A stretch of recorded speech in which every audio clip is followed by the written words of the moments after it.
Welcome to the Deep Dive.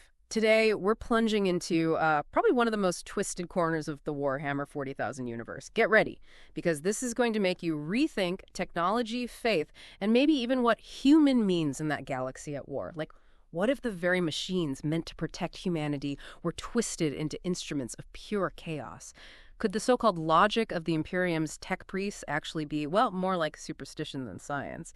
And here's the real kicker for you Warhammer fans.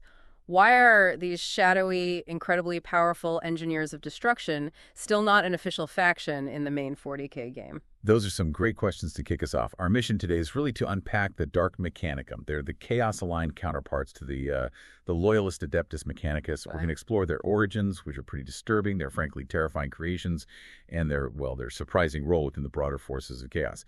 The goal here is to understand what makes them so fascinating and, yeah, honestly, so utterly terrifying. Okay, so the Dark Mechanicum. We're talking traitor tech priests, engineers. This wasn't just a few guys going bad, right? This sounds like a major schism. Oh, absolutely. A monumental betrayal, really. Their origins go way back, like 10,000 years ago, to the Horus Heresy. You know, that massive civil war that almost tore the Imperium apart. These individuals, they were once part of the Adeptus Mechanicus, the Imperium's tech priests, the guys who keep everything running, basically. But during the heresy, they willingly threw their lot in with War Master Horus Luperco, and, well, by extension, that meant swearing loyalty to the Chaos Gods themselves. Okay, so they embraced chaos fully. But what does that actually do to their tech? Are we just talking, like, spikier tanks, or is there something deeper, more philosophical going on? It's much deeper. Their whole goal, their primary aim, is to infuse technology, physical machines, with the raw, unpredictable power of the warp. You see, the Loyalists, they're all about preserving old tech. The STCs, these ancient blueprints, they see them as sacred, almost. But the Dark Mechanicum, they actively seek to corrupt technology with warp energy. It's forbidden knowledge they're after. And this leads them to build stuff like twisted machines and the infamous Daemon engines. Demon engines. Okay, that sounds bad. It is. They're not just building war machines. They're literally making deals with demons, binding these warp entities into the metal and circuits. It powers the machines, sure, but it makes them monstrous, unpredictable. It's like technology blended with dark sorcery. Right, okay. And I've heard they have a pretty high opinion of themselves despite, being traitors, calling themselves the new Mechanicum. Or They're the true Mechanicum, yeah. The true Mechanicum. That takes some nerve. It really does. Yeah. But it tells you a lot about how they see themselves. They genuinely believe they've moved beyond the stagnation and dogma of the Loyalists. To them, embracing the warp isn't corruption. It's like the next step. True enlightenment through technology fused with chaos. It's a terrifying mindset. That claim, true Mechanicum, it's really something. And it makes me think about the Loyalists, the Adeptus Mechanicus. They talk a big game about logic, science. But here's something surprising, isn't it? Sources suggest their actual methods are, well, pretty much based on superstition. Rituals, chants, rote memorization. They often seem to throw logic out the window if it clashes with some ancient, maybe even illogical belief. Exactly. And that's a really key point, maybe around the first minute mark here for listeners. There's a huge irony, isn't there? The Loyalists clinging so rigidly to these ancient dogmas, these rituals they maybe don't even fully understand anymore. They're acting almost like a cargo cult sometimes, just performing the rites without grasping the science. How different is that, really, from a different kind of darkness? Yeah, it blurs the lines. Who's truly logical, then? It makes you wonder. Now, speaking of chaos, the Dark Mechanicum aren't just operating alone, are they? They're part of something bigger. That's right. They're a major piece of the puzzle within the Forces of Chaos superfaction. This includes, the big names, Chaos Space Marines, Chaos Demons, those massive Chaos Knights, and also the Lost and the Damned. And generally speaking, Chaos forces tend to stick together. They ally mostly with other Chaos factions against the Imperiums, a kind of fractured unity, but unity nonetheless. And the Dark Mechanicum, like all these others, ultimately serve the Chaos Gods, right? For anyone listening who might be newer to 40K, what are these gods? Good question. The Chaos Gods are basically consciousnesses formed from pure emotion in the warp. The warp itself is this parallel dimension, the psychic sea, often called space hell. Think of strong emotions, especially negative ones, hate, desire, despair, ambition, from humans, from aliens, across the whole galaxy. These emotions coalesce in the warp and give rise to these incredibly powerful, malevolent beings. So when the Dark Mechanicum makes deals with demons, they're essentially tapping into manifestations of these gods. Okay, let's try a little hypothetical scenario here, maybe around the 2-minute mark. Picture this. You've got a loyalist tech priest. He's been working for days, maybe weeks, trying to fix some vital piece of imperial tech. He's got the incense, the ritual oils. He's chanting the rites of maintenance, hoping the machine spirit will respond. Maybe it works, maybe it doesn't. It's all very uncertain. Now, contrast that. Imagine a Dark Mechanicum adept facing a similar problem. Maybe they're desperate. They don't rely on faith in the machine spirit. They make a bargain. They whisper promises to a demon, maybe offering a sliver of their soul, their sanity, whatever, in exchange for forbidden knowledge, for power. And bam, the machine roars back to life. But it's wrong. It's monstrously powerful, yes, but it's war-battled, maybe even screaming, demanding sacrifices. Utterly unpredictable. That's a stark choice, isn't it? It absolutely is. It perfectly captures the difference. Stagnant ritual versus, well, damnation for results. Yeah. And if we directly compare them to the Loyalist Adeptus Mechanicus, the contrast is even clearer. The Loyalists are, the official machine worshippers. They maintain all Imperial tech. They're the only source of that kind of expertise in the entire Imperium. And that makes them incredibly powerful, right? I mean, the Imperium depends on them for everything if the Loyalists ever decided to, To be catastrophic. Unthinkable, almost. Yeah. The Loyal Adeptus Mechanicus commands vast resources. They build everything from lasguns to battleships. They have access to the most powerful weapons, including the God Machines, the Titans. Sources are pretty clear. If the Mechanicus as a whole turned against the Imperium, they'd be practically unstoppable. Their size, their control over technology, their Titan legions, the Night Houses allied to them. Yeah. It's a power the Imperium relies on, remaining loyal. So it's this massive, rigid, ritualistic powerhouse on one side. Mm-hmm. And on the other, you have the Dark Mechanicum taking that same foundation of knowledge, but twisting it and fusing it with chaotic warp power, making things that are, well, warp-addled, as you said.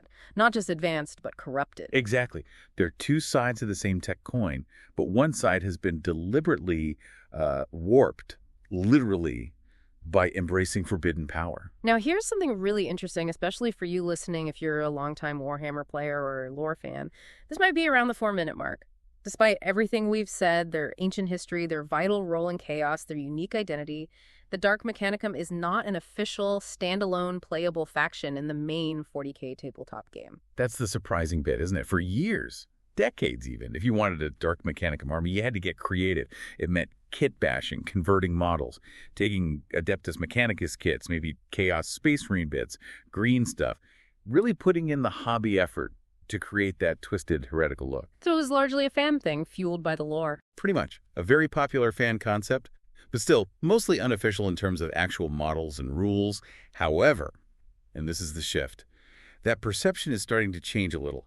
While they still don't have their own dedicated 40K codex, the main Army Rulebook Games Workshop has started releasing specific models for them. Mostly, these have been for the Horus Heresy game setting, which is set 10,000 years earlier.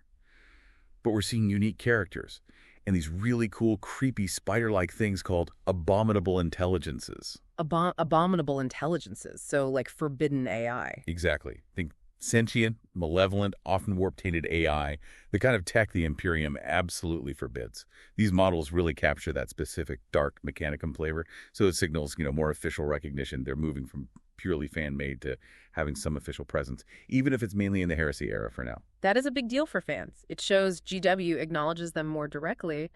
What about how they're supposed to play theoretically on the tabletop? Well, based on their lore and the units they do have access to through Chaos generally, they're often depicted as relying on technological superiority, mixed with psychic powers, the dark kind, obviously.